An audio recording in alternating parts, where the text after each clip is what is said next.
Well, this has got me excited, and it should have you excited too. Hello again there, friends and fans. Raptor here, and welcome back to the channel for a little discussion about Broken Arrow. Yeah, it seems like Slytherin, the publishers of Broken Arrow, are going to be having a big-o event on the 10th of December. Coming up in a few days, we're going to take a live look here on the channel to see what they have in store for us for their Broken Arrow event. Well, it's actually a bunch of other games that Slytherin is going to be publishing, but Broken Arrow is probably the biggest game that Slytherin has ever published, and probably one of the biggest games of 2025 for, I guess, my channel, because this is a game that I've been wanting for even before I knew it existed. Now, Broken Arrow, of course, is a modern-day Cold War-ish, World War II-ish simulator. In other words, it really has all the things that I've loved about those types of games from the past. It combines things from Eugen games, which are really World War II-like games, for things like, for example, Steel Division, and they actually made a game you might remember called Ruse.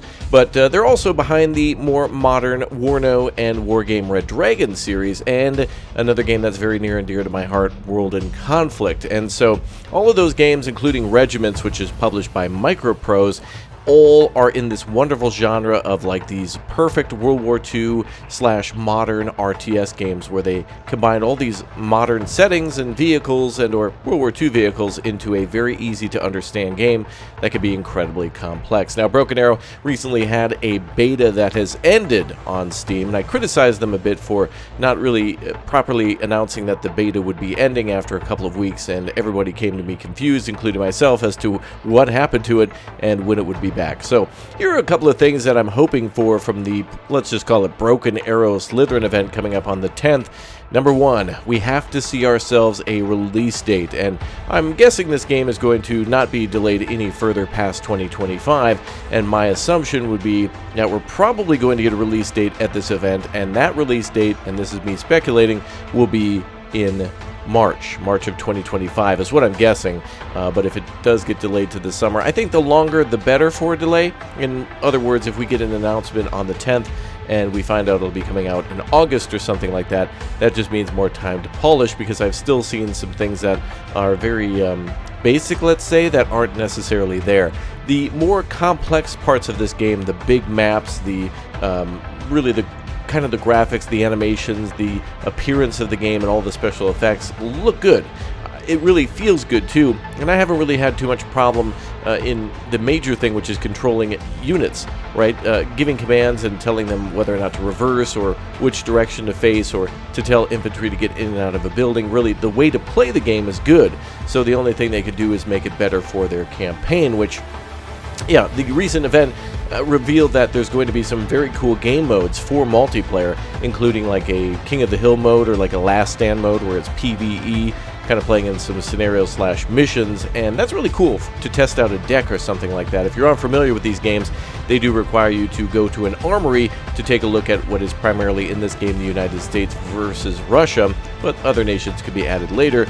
And yeah, there's a lot of vehicles, as you'd imagine, from, as I mentioned earlier, the Cold War. A lot of equipment, a lot of vehicles, a lot of training, a lot of weapons are all still from the Cold War, just modernized. And so that knowledge of what we've gotten from other games, like, for example, Warno and Wargame, certainly come to play here. And so really, to make a deck from the armory is important, and so they've got all of this down in terms of really showing the player what means what. There's of course some tweaks needed to that, but I think really the major parts of the game are here. I just want to see a campaign delivered now, and I want to see it have all the things that I enjoyed about multiplayer. And really, I want it to feel a lot like a Call of Duty campaign in terms of its cutscenes, but I want it to really feel like World in Conflict with its multiplayer and its passion and heart. Now, we're probably not going to get main characters like Colonel Sawyer and Major Webb and stuff like that in this game, but I think Broken Arrow at least can deliver a highly anticipated campaign and a highly anticipated game. So I, number one, think that we need to see a release date, and they need to confirm some of those details on what we will get at launch and what will be coming later. For example, a map editor or a modability. Will that be a day one thing? Will that come later? I don't know.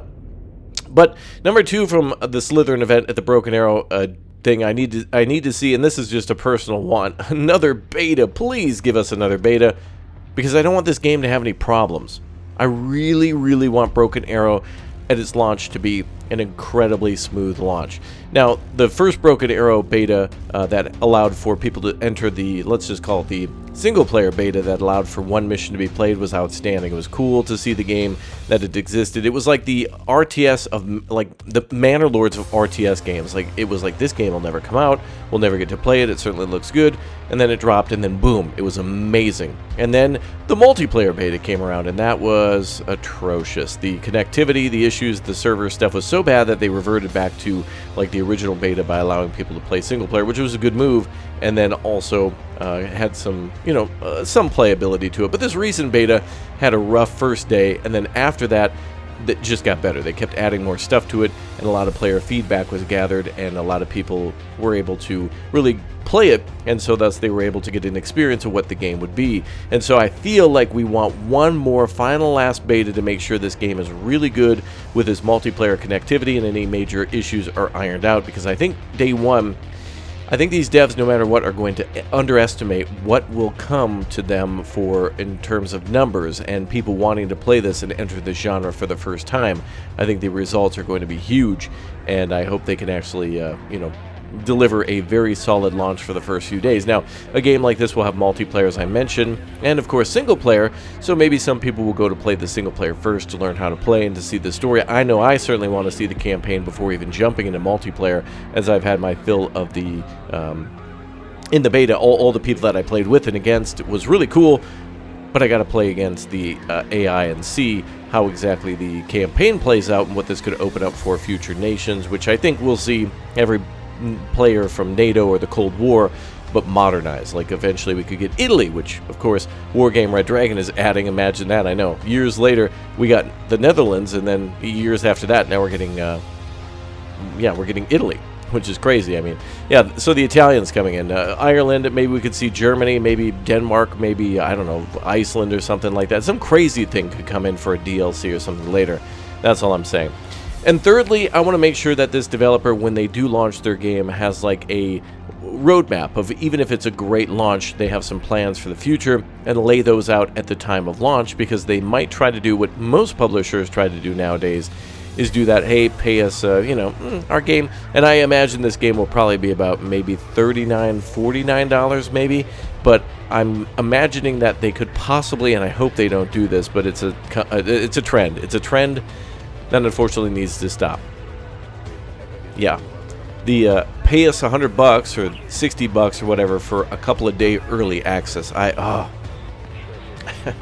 can't express how bad that is. I hate that. In a multiplayer game like this, that can't be the case, and so I hope that they lay out their plans for maybe like a battle pass or like a season pass, which they might do, which at least I think coming rules to Steam will make it so that way they have to lay out exactly what that is. You can't just say $100 a year one pass and then not lay out what that is. So hopefully, no matter what, this developer says, hey, this is what we're doing at launch, this is what we're doing weeks after launch, like for example the map editor or a scenario builder, and then you know, within the first year we're going to have 2 different DLCs that add a whole new campaign and maybe a whole new faction. And that's what I want to see for Broken Arrow.